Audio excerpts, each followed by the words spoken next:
ধুবুৰী বন্দৰটো পুনৰুজ্জীৱিত কৰিবলৈ সংসদত দাবী উত্থাপন কৰিছিল সাংসদগৰাকীয়ে।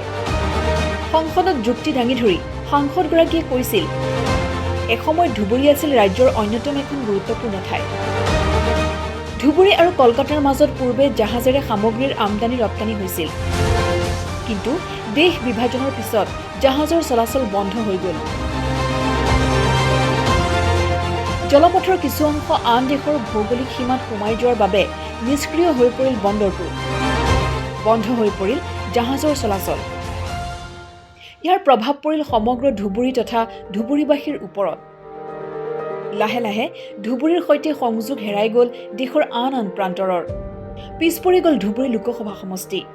সেই সময়ত যিহেতু ৰেল যোগাযোগ স্থলপথৰ সুবিধা সঠিককৈ নাছিল, গতিকে জাহাজেৰে সামগ্ৰীৰ আদান প্ৰদান হৈছিল এঠাইৰ পৰা আন ঠাইলৈ।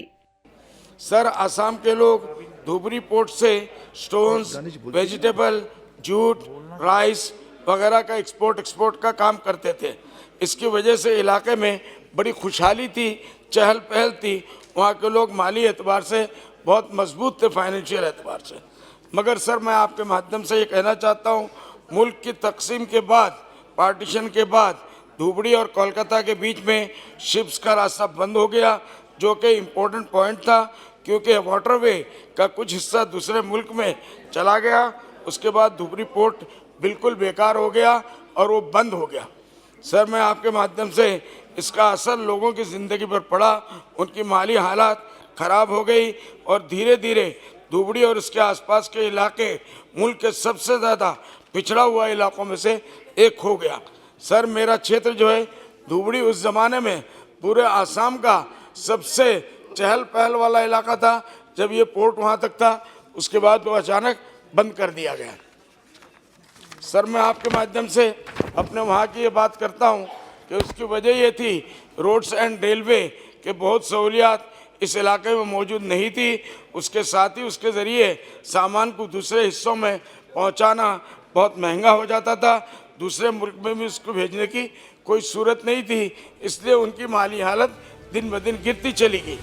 তিনিটাকৈ কাৰ্যকাল ধুবুৰীৰ সাংসদ হিচাপে থাকি ধুবুৰীবাসীৰ কষ্ট মৰ্ম বেদনা উপলব্ধি কৰি ধুবুৰীবাসীৰ সমস্যা দূৰীকৰণৰ বাবে এইদৰেই সংসদত বাৰে বাৰে দাবী উত্থাপন কৰি আহিছে সাংসদ মৌলানা বদৰুদ্দিন আজমলে।